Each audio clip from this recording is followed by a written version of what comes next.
भूत प्रेत भी दूर करते हैं क्या? ऐसा ऐसा हाँ, लेकिन लेकिन आप मानते हैं कि नहीं भूत प्रेत? लगभग 90% लोग ड्रामे करते हैं। कोई बहुत ज्यादा खेलते हुए हमारे पास आता है, अब उसको हम प्यार से बुलाते हैं और प्यार से बुलाकर उसके कान में कहते हैं, भाई एक्टिंग सही नहीं कर पा रहे हो, एक्टिंग सही नहीं कर पा रहे हो, जाओ।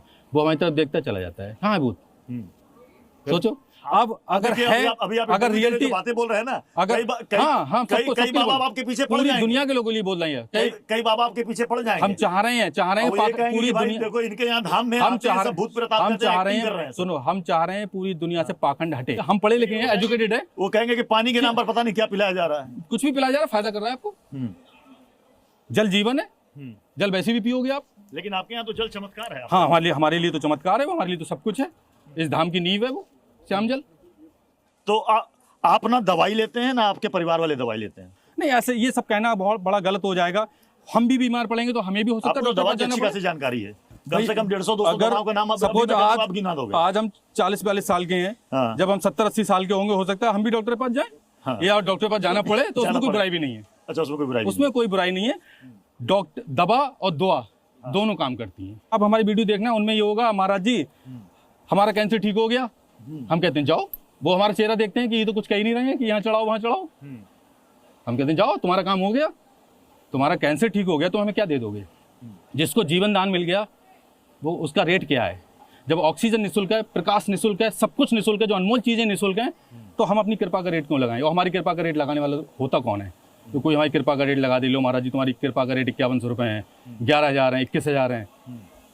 मनोनाथ हम ऐसा नहीं है, उसकी कृपा का अनमोल रेट है, वो तुम दे ही नहीं सकते कुछ। मतलब आप कह रहे हैं कि सोमवार को जल मत चढ़ाओ, मंगलवार को आप भगवान से किसी भी दिन जाओ, आप दिन तय मत करो। जो लोग दिन तय करते हैं वो गलत होते हैं। अनुष्ठान मत करो, यज्ञ मत करो। सबका हम भी करते हैं, हमने भी प्राण प्रतिष्ठा करी, पूरा सही से किया, लेकिन वो पाखंड के लिए नहीं, वो किसी को रोग दूर करने के लिए नहीं, अपनी स्वेच्छा से, अपनी शक्ति के लिए, अपनी उसके लिए, भगवान को खुश करने के लिए की। ये नहीं किया कि किसी के पैसे ले लिया उससे अनुष्ठान के नाम पे और पैसे जेब में रख लिया और कह दिया जाओ तुम्हारा अनुष्ठान ने कर दिया। जो लोग घर में बुलाकर पूजा पाठ कराते हैं पंडितों से, वो अपनी अपनी सोच है, हो सकता है लोगों उसमें खुशी मिले। पाखंड कहेंगे क्या? ये भक्त तय करें कि क्या पाखंड है, क्या सही है। उनको लगेगा, भक्तों को लगेगा कि इनसे ज्यादा पहुंचा हुआ कोई महात्मा ही नहीं है। बहुत दाढ़ी होगी, जटाई होगी और शरीर से बदबू आ रही होगी, उनके पास से जाओगे तो, और लोगों को लगेगा इनसे बड़ा कोई पहुंचा महात्मा ही नहीं है। इसलिए आप क्लीन शेव हैं। इसलिए हम साफ रहते हैं, भगवान देखो चमकते धमकते रहते हैं। तो आपके जल की कुछ खुराक भी है क्या, कि जैसे दवाई की एंटीबायोटिक की खुराक होती है 3-5 दिन आपकी? एक ढक्कन में सारी दिन में सिर्फ एक ढक्कन, दिन में सिर्फ एक, मतलब कुछ महीने का प्रिस्क्रिप्शन? नहीं, कुछ नहीं है। जल है, जल आपकी जब तक इच्छा। बहुत से ऐसे भक्त हैं, हम आपको बताएं, वो लोग जल नॉर्मल पीने के लिए जाते हैं यहाँ से। अच्छा, नॉर्मल, कोई बिल्कुल स्वस्थ है, कोई बीमारी है ना? कोई बीमारी नहीं है। अभी हम जब बिस्लरी पी रहे हैं तो हम ये को ना पिए। टीडीएस वगैरह चेक कराते हैं पानी का? सब कुछ अच्छा है। ये तो हैंडपंप से आता है पानी। टीडीएस तो वो लोग चेक करेंगे जो ठीक हो रहे हैं। किसी को हमारा श्याम जल जीवन अमृत है और किसी को नॉर्मल है। तो हम किसी को क्यों बोलें तुम इसको अमृत मानो? जब बीमार पड़ोगे तब अमृत मानोगे, जब घर में कोई बीमार पड़ेगा तब अमृत मानोगे, जब वो ठीक हो जाएगा तब अमृत मानोगे।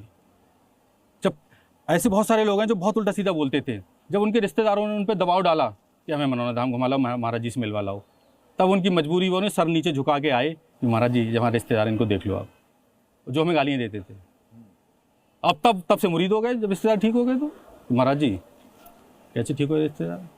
तो इसलिए कोई बहस का विषय नहीं है। जिसको परेशानी होती है, ठीक है, वो ऐसी जगह जाता है और जब उसको लाभ मिल जाता है उसके लिए वो सब कुछ होता है।